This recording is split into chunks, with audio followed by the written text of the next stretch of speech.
This is PED 6101 and I am your OLC, Miss Angel Melegrito. So hello everyone, we're going to discuss today what is, of course, it's all about physical fitness. Although this is our subject, pero madami pa tayong madidiscuss dito ng mga subtopic na related, of course, upang mas maintindihan natin yung physical fitness ng isang tao. So let's start with, of course, i-define muna natin what is health. So, paano ba natin nasasabi na healthy ang isang tao? Diba? Napakagandang isipin, no? Ano nga ba yung ginagamit natin or ano ba yung basis natin para masabi na ang isang o tayo mismo ay healthy? So, based on World Health Organization or WHO, health refers to a state of complete physical, mental, and social well-being. Ano ibig sabihin nito? It means that masasabi natin na physically or healthy ang isang tao kung ang mga aspect na ito ay okay. Hindi lang physical aspect, kundi kasama din dyan yung kanyang mental at sa kanyang social well-being. So, the new definition of health is not only limited to the absence or presence of disease or injuries, but rather it refers to the totality of how you feel and how you react to several changes within and around you. So, ito yung totality ng health ng isang tao. Hindi ibig sabihin na walang sakit ng isang tao, let's say disease or any problem physically, ay nasabi natin na totally fit na siya. So madami pa mga iba't ibang mga aspeto or aspect na masasabi natin para masabi talaga natin ang isang tao ay totally healthy or totally fit. Okay? Kaya magandang tingnan natin kung ano ba yung mga dimensions, no, ng health ng isang tao. So meron tayong three, no, main dimensions of health. Unang-una, yung tinatawag natin, of course, yung physical fitness ng isang tao. So, or tinatawag natin, of course, it's all about our body. Physical fitness refers to the processes and structure of your body and how it performs work. So, it's all about the parts, the anatomy, and the function or physiology of how our body works, no, or performs. And it deals with your overall physicality and how your body reacts to loads or stimuli placed upon it during specific situation. This dimension of fitness dwells with the whole function of your biological body or how your different organ system work in coordination to help you go through your daily activities. If one organ system is not working properly, the totality of your physical fitness is going to be affected in how you will have a certain form of diseases and condition. So when I say physical fitness, ito yung, of course, it's about our body, no? Yung mga organs natin, proper ba siya nag-function? Ano ba yung mga different parts ng organ natin? Ano nga ba yung mga roles nila? So magandang malaman ito dahil, of course, kapag itong physical fitness or itong aspect ng katawan natin, no, yung physical aspect natin ay hindi nag-function ng maayos, maapektuhan yung ating health. So ganun ka-importante itong physical fitness. Ayan. At ang pangalawa naman ay, of course, mental fitness or our mind or your mind. Mental fitness refers to how well you process and analyze information presented to you at a given period. Aside from this, mental fitness also guides you to balance your emotions and feelings based on how you consciously perceive your world. So ito naman yung mental fitness is paano ba natin napoprocess, no, yung mga information, paano ba tayo nag-analyze ng mga bagay sa paligid natin. So it's about yung mind natin, no? And hindi lang yung mind natin, kasama din dyan yung feelings natin and emotions. How we observe or perceive the world around us. So in psychology, mental fitness or fitness is also known as introspection. How we examine our own thoughts and feelings. So in-examine nga ba natin yung sarili nating feelings or thoughts? So magandang malaman yan kung kamusta nga ba yung mental fitness natin or introspection. If you are able to determine and analyze your own thoughts and feelings, you will be able to easily deal with factors outside of you. So kamusta kaya, no, yung pag-assess natin ng sarili nating mga feelings or emotions or even yung mga tumatakbo sa isip natin. So maganda din tong malaman natin dahil malaki ang impact ng mental fitness sa health ng bawat isa sa atin. At ang pangatlo, of course, ang spiritual fitness or your spirit. This last dimension of fitness refers to how you perceive and believe the existence of things in your environment. This is more like an external factor.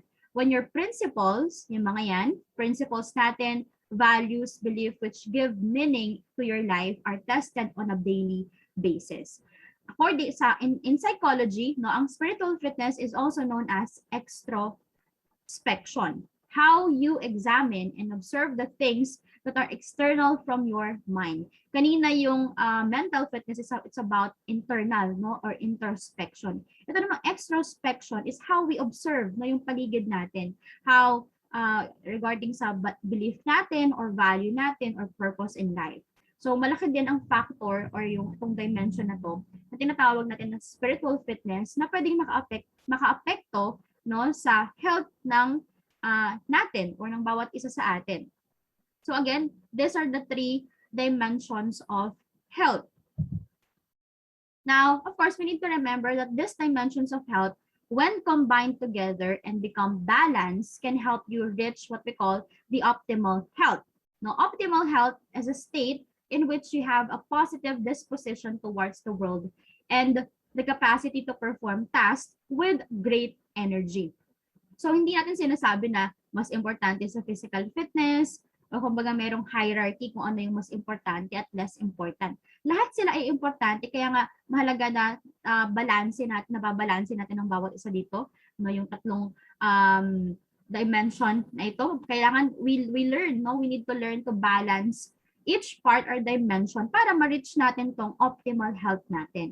And take note or remember, optimal health is not just a one-time thing. Hindi yan, kumbaga isang araw ay ma-attain na natin yung optimal health, no? Or isang linggo lang ay kaya mo nang ma-reach, no? Yung talagang high, no? Na kumbaga yung health ng ating physical fitness or yung mental fitness or even spiritual fitness natin. So, hindi siya agad-agad nangyayari, no? Kadalasan ay buong buhay natin tong i-work out, no? But rather, it is something that you continuously, yun nga, no, become aware and work hard for.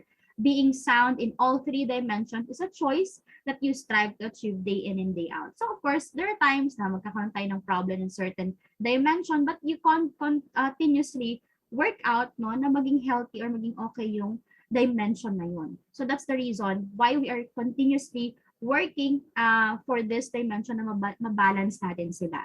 Okay? So that's the common or 3 dimensions of health. Now, let's talk about the factors, no, that affects health. Ano nga ba yung madalas na mga nagko-cause or factors na nakaka-apekto sa health ng isang tao or health natin? So, una, ang isa sa mga common ay yung ating lifestyle. So lifestyle refers to how you consciously choose to live and manage your well-being. Among all other factors that affect health, lifestyle accounts for most of the common diseases you can obtain because of bad habits. So madalas itong lifestyle natin yung madalas na nagko-cause ng mga sakit na na-encounter natin sa katawan natin dahil sa mga bad habits natin. So, do you love soft drinks? Mahilig ba tayo uminom ng soft drinks? Are you a fan of fast food? How much do you consume this type of food in a week? Do you sleep early? Do you drink or smoke? Or maybe both? So, kamusta ba ang lifestyle natin? No, maganda na maisip natin to dahil malaki ang factor ng lifestyle sa health ng isang tao or health natin. Whatever lifestyle you have now, remember that you should always gear and in making positive choices to secure your health. Mahalaga ang bawat decision natin sa buhay. Because in the long run, if you do not take care of your body, you will be greatly affected. Tayo din ang mahihirapan. So tingnan natin, kamusta nga ba yung lifestyle natin? Okay? And the second, of course, malaki din ang factor ng genes or hereditary traits. Genes are inherited traits that you got from your parents. They are deeply rooted within your DNA and are found within every cell of your living body. So, do your parents have diabetes? Meron ba silang hypertension or other diseases and conditions? No? Dahil may chance na pwede magkaroon din tayo nun. These are some health risks that you can possibly obtain because it is deeply rooted, embedded within your DNA. These diseases may show up early or later on in your life, and it can directly affect your health and disposition. So malaki ang epekto ng, of course, ng genes ng parents natin. If in case meron silang mga sakit, no, factor din yon na sa health natin, sa condition ng health natin. That's the second point. And the third ay malaki din yung factor ng environment, no, yung paligid natin. Environment refers to the external surroundings that you find yourself in at a given time. Kung saan ka man nakatira, saan ka nagtatrabaho, no, saan ka nag-aaral, no, that is our environment. Where you live and what type of environment you are always exposed to affects your health and general state of mind. Your immediate environment affects your whole being and how you go about your daily dealings. When you want to ensure a life of optimal and complete health, you should always consider finding an environment that would give you peace and happiness. So pwedeng okay naman tayo physically, no? Wala naman tayong sakit or wala namang maayos naman yung lifestyle natin o sabihin natin okay naman yung ating genes. Hindi naman tayo na yung pamilya natin ay healthy naman. Pero malaki din ang factor ng environment, no? Kung saan tayo nakatira, saan tayo madalas nag-spend ng time natin. Kung hindi okay yung environment natin, maapektuhan din yung health natin for sure. Okay? Kung hindi healthy sa mental health natin or emotional health, of course, may mga nangyayari sa environment natin na hindi safe. Of course, it will really affect our health. No? So environment, that's why we need to choose yung environment na we are, comfortable and we are safe and healthy. Ayan. And the fourth is human ecologic interactions. So human ecologic interactions is the last contributing factor to a person's health. It refers to how you relate and react to factors within your environment. It also includes how you deal and interact with different kinds of people at a given time. So connected dito yung number 3 na environment. Of course, in our environment, we need to socialize, no? Interact with other people. So, paano nga ba tayo nag-i-interact, no? Kamusta ba yung pag-interact natin sa ibang tao? We believe that every one of us, no, ay social being. Humans are social beings. So, we also need to interact to, of course, it depends din minsan sa trabaho natin, sa pag-aaral, or in our community, we really need to interact with other people. So, kamusta nga ba yung pag-interact natin sa mga tao sa paligid natin? How you react to your external factors or stimuli affects your overall health and disposition. When you constantly let your emotions get the best of you every single time you are in a stressful situation, then your health would be compromised. So, affected din dyan yung health natin. Kamusta ba yung pag-interact natin? Tayo ba'y laging galit?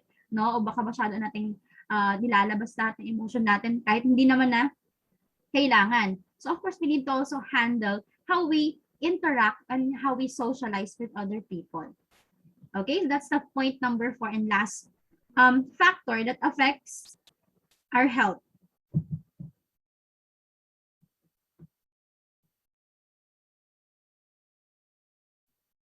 And second is wellness. So ano ang pinagkaiba ng wellness sa health? So let's define what is wellness. Wellness refers to having an optimal health and vitality. It is a continuous process to becoming aware of and making choices toward a more successful existence. To be well is to be fully balanced internally and externally. If you are well, you are always flexible and ready to adapt or to anything that is presented to you. So yun ibig sabihin ng pagiging well or wellness, no? Continuous yun na process no, ng pag-balance ng health natin. So let's move to the dimensions of wellness. Kung kanina meron tayong dimensions no ng health, meron din syempre yung sa wellness. So meron tayong 6 dito na dimensions dimensions of wellness. So una-una yung physical wellness. So this dimension of wellness is focused on how well you eat, exercise, rest, avoid harmful habits, get regular checkups, and prevent or protect yourself from obtaining any unnecessary injuries. When you are physically well, this means that you take care of your whole body, biological body, or physicality. Maybe you can get rid of soda or choose to sleep earlier than your usual sleeping time, or maybe even kick those vices out of your system.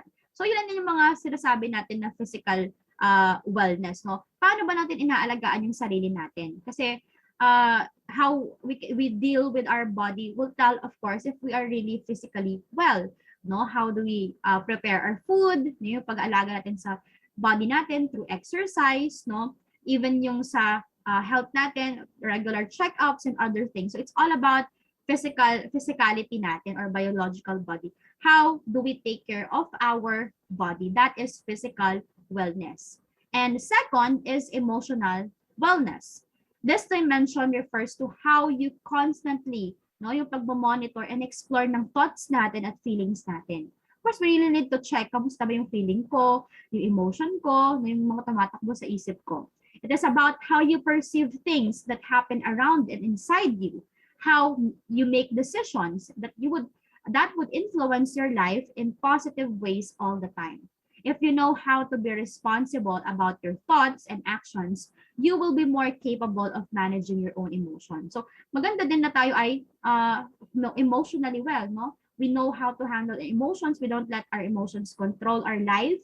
But at the same time, we feel what we feel, no? Hindi naman natin tinatago yung mga yan. We also need to express our emotions, but in a right and proper way. So once we can handle our own thoughts, no, and be honest, of course, it won't affect then yung mga tao sa paligid natin. Then of course, we are emotionally well, or yan yung aspect or yung dimension tinatawag nating emotional wellness. And then next is yung ating tinatawag na mental wellness. So mental wellness refers how you maintain an active mind. It is also about how you continuously seek new challenges and experience that would help you develop your critical thinking and creativity. So it's all about our mind, no? Yung mga knowledge, new learnings, how we learn, no? Yung tinatawag natin critical thinking, pagiging creative. So, of course, nakakatulong yan sa pag-build, no, ng mental wellness natin. Continuously striving to expand your knowledge and skills will lead you to new discoveries about yourself and how you can positively affect others in your environment. So malaki din talaga ang impact ng pagiging mentally well, no? Of course, because of gaining knowledge through gaining knowledge, no, and developing new skills. So that's also that can also help, no, yung pag-improve ng mental wellness natin. And fourth is spiritual wellness. Spiritual wellness is a dimension of wellness that nakafocus naman siya sa possession about our guiding beliefs, mga prinsipyo natin sa buhay, no, mga values natin. So that is spiritual wellness. These things ultimately give meaning and purpose to your life. They help shape your morals and how you are as a growing and maturing individual. Being spiritually well also refers to your constant search for meaning and purpose in your existence. The deeper you appreciate who you are and your purpose in the world, the more peaceful and harmoniously your life will be. So malaki din, no, ang impact kumbaga ng pagiging spiritually well, because you search, no, yung mga, like example, yung values natin, yung yan, core values natin, mga belief natin, you search for meaning, you search for purpose. So that is important kasi no, we live in this world na we're always looking for a purpose. So magandang malaman yun na tayo ay nagsa-search for a purpose and to live for that person, and that will affect of course not just our health but the people around us. So that is the fourth dimension of wellness. And we have the last two. So yung panglima, yung interpersonal and social wellness. This dimension of wellness focuses on your ability to build good relationships with others. Yan. Kamusta nga ba yung pag-build natin ng relationship? Of course, in our family, in our friends, or kung sino man yung mga nasa paligid natin. It also deals with how well you establish good communication with the people around you. When you allow people to come into your life to bring in good change and teach you, welcome and accept them. No? Yung mga taong to, hindi naman natin sila pinagtatabuyan. Kaya nga, we learn then to other people. Minsan, even yung mga struggle with other people, natututo din tayo doon how we properly respond, no, right reaction sa mga ganong instances.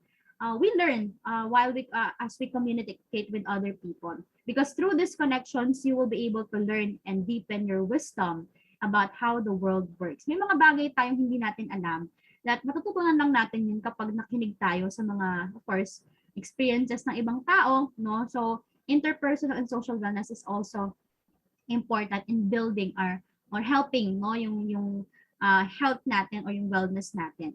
And 6, no, yung last, environmental or planetary wellness. This dimension is where you learn to protect yourself with the hazards of the environment.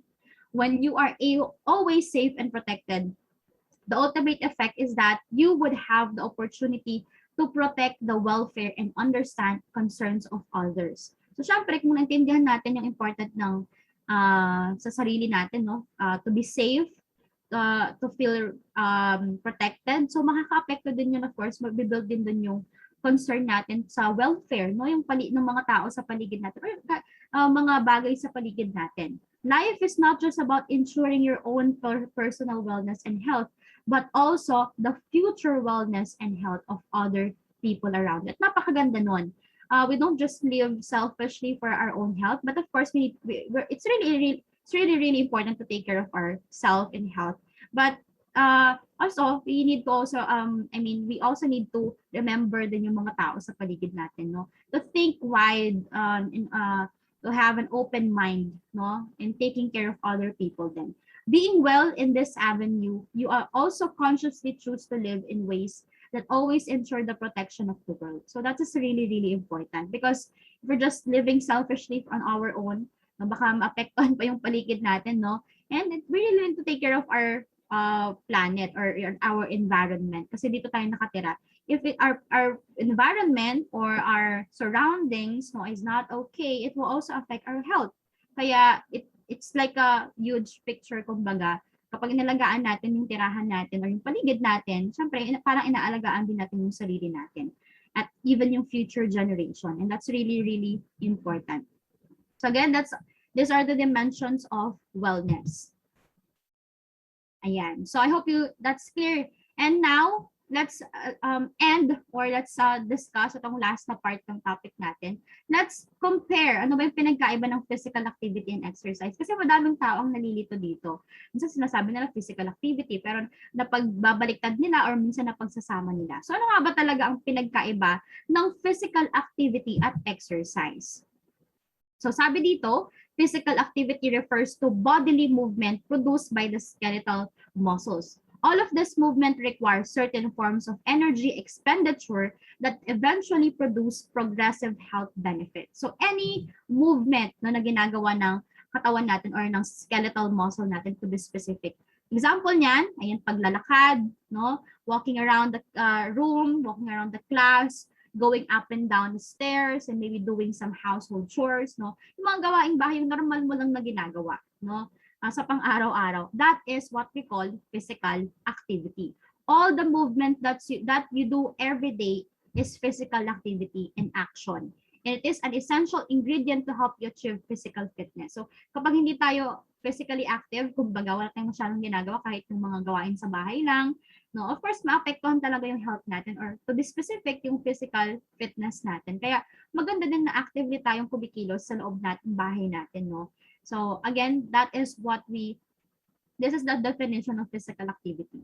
So ano naman pinagkaiba ng physical activity at exercise? Ano nga ba ang exercise?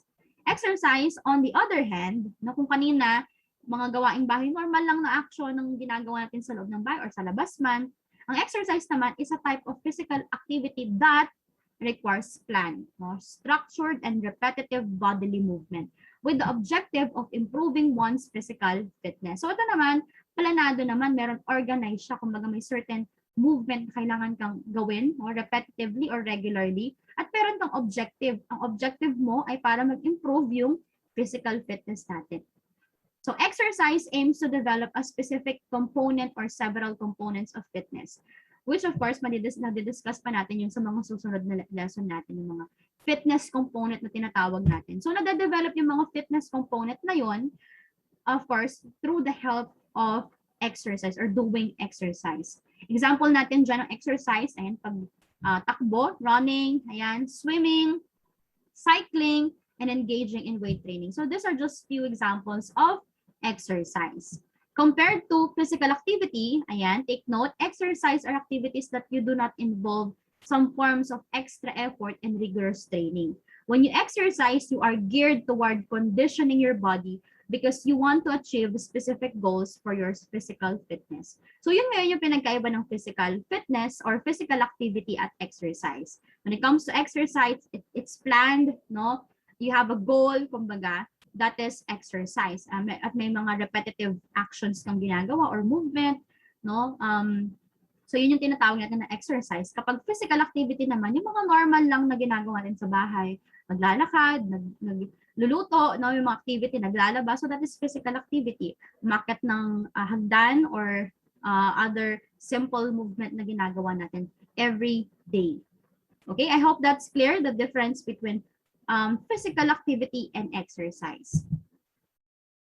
Okay, so that's the end of our discussion. I hope you understand kung ano nga ba, kung gaano ka-importante yung health na ng bawat isa sa atin at kung ano ibig sabihin ng total pagiging totally fit, no, na affected lahat no ng aspect ng buhay natin kapag hindi natin siya nababalance. So we need to really take care of our body, all the aspect, all the dimension, and really work hard no, para ma-improve ito. So we're going to understand pa ng deeper yung lesson natin sa mga susunod pa na topic when it comes to physical fitness. But that's the end of our topic. Thank you for listening. So this is Physical Fitness, and I am your OLC, Miss Angel Melegrito.